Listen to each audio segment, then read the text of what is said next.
तुम्ही जे food bloggers आहात त्याच्यामुळे मी जनरली बघितलंय की फूड अगदी वाईट प्रकारे दाखवलं जातं. म्हणजे फॅन्टामध्ये काय केकच टाकतील आणि मॅगीमध्ये काय वेगळंच काहीतरी टाकतील आणि केक टाकतात. म्हणजे मी ते केक पेस्ट्री तर आता रिसेंटली बघितलं म्हणून माझ्या डोक्यात आहे. तर हे सगळं जो प्रकार आहे तो मला तुझ्या व्हिडिओजमध्ये नाही दिसला. तुझे व्हिडिओ बरेच क्वालिटी डिसेंट आपण म्हणू शकतो तसे व्हिडिओज असतात. तर त्याच्यासाठी तू काय काळजी घेतेस? जर मी खाऊ नाही शकत तर मी माझ्या ऑडियन्सला कसं बोलू शकते की तुम्ही खा.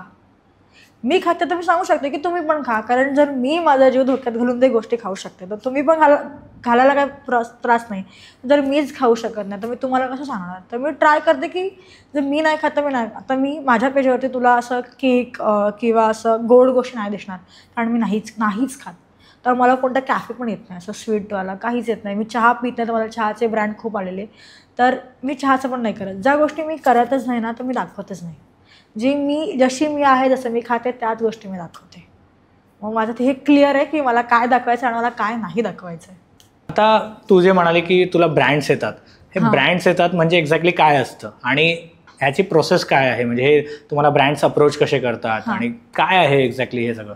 तर DM येतात कोलॅबोरेशनसाठी. एक तर ब्रँड स्वतः करतं, कधी कधी PR एजन्सी करतात, तर कधी कधी काही लोक ब्रँड सांभाळतात तर त्या लोकांकडून येतात. कधी ओनर पण मेसेज करतात. तर ह्या सगळीकडून येतात मेसेज. म्हणजे ब्रँड समज जर एजन्सीकडून आला ना मग थोडं ते प्राईस नेगोसिएशन होतं. मग त्यांचा तो वाटा असतो 30% 20%. ओनरचं असेल तर डायरेक्ट ओनरशीच बोलणं होतं आणि तिथे ना खूप स्मूथ असते प्रोसेस जेव्हा ओनर इन्व्हॉल्व असेल. कारण तो व्हिडिओ बनवणार, तो डायरेक्ट ओनरला पाठवणार, मग तो ओनर सांगणार तुला की काय चेंजेस आहेत. आणि जेव्हा ती एजन्सी असेल मग तुला एजन्सीला पाठवा. मग एजन्सी स्वतःचं सांगणार की हे चेंजेस करा. मग त्यांच्यानुसार केल्यानंतर तो ब्रँडला जाणार. मग ब्रँड सांगणार की नाही हे नको पहिलंच बरोबर होतं. मग ती खूप लेंदी होती प्रोसेस. जेव्हा PR एजन्सी असते किंवा कोणती एजन्सी असते ना तेव्हा खूप प्रॉब्लेम होतात.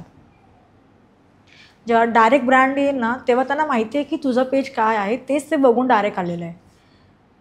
डायरेक्टच येणं मला बरं वाटतं कारण डोक्याला त्रास थोडा कमी असतो. राईट.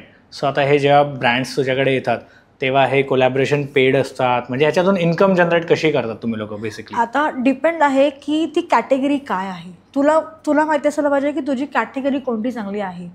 त्यानुसार तू पिच करणार की भाई माझे एवढे चार्जेस आहेत. आता रेस्टॉरंटचे वेगळे असतात, रिसॉर्टचे वेगळे असतात, ट्रॅव्हलचे वेगळे असतात, एक्झिबिशनचे वेगळे असतात.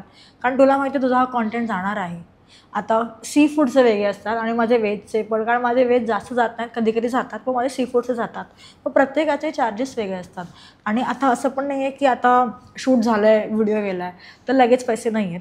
आता ओनर जसं मी तुला बोलली ओनरचे पैसे लगेच 5 दिवसाच्या आतमध्ये येतात. पण जेव्हा एजन्सी इन्व्हॉल्ड आहे तेव्हा 30 दिवस 60 डेज 90 डेजमध्ये आमचं पेमेंट होतं. म्हणजे खूप जिथे दुसरे इन्व्हॉल्व झाले ना मग ते पेमेंट खूपच खिस्तं आमचं. ओके.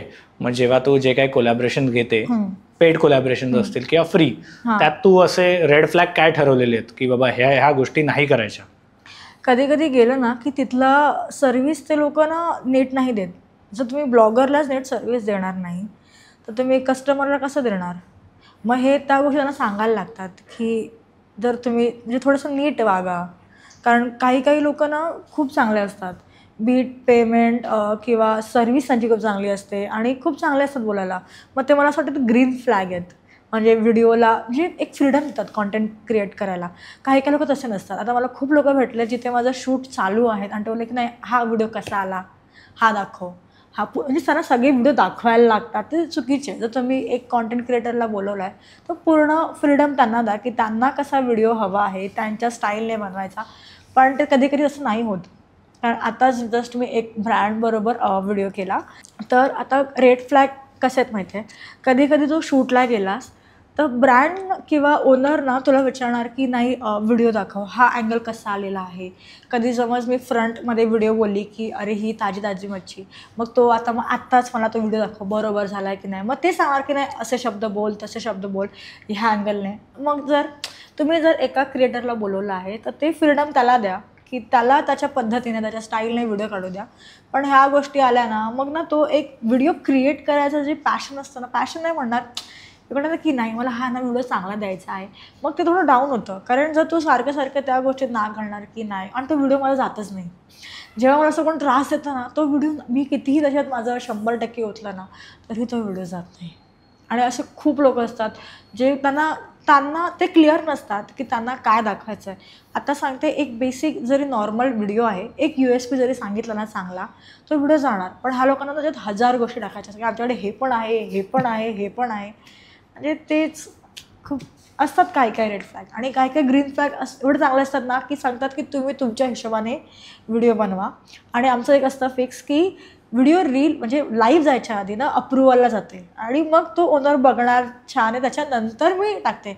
मी डायरेक्ट काही लोक टाकतात डायरेक्ट, मी नाही टाकत. मी थांबते की नंतर तो काढायला नको ना, म्हणून सांगते की बघा आधी, तर मग मी लाईव्ह जाते आणि मग मला प्रॉपर अप्रुव्हल आला की मी तो लाईव्ह टाकते. राईट. तुम्ही हा व्हिडिओ इथपर्यंत बघितलात म्हणजे हा नक्की व्हिडिओ तुम्हाला आवडलाय. ह्याचा पूर्ण पॉडकास्ट आपल्या मेन यूट्यूब चॅनलवर आहे, ज्याचं नाव आहे वन टेक विथ अनिकेत. हे चॅनल तुम्ही नक्की फॉलो करा. आणि इंस्टाग्रामवर आम्ही बऱ्याच रील्स ह्या व्हिडिओच्या अपलोड केलेल्या आहेत, त्या पण तुम्ही सगळ्या बघा. आणि वन टेक विथ अनिकेत हे इंस्टाग्राम चॅनल पण फॉलो करा.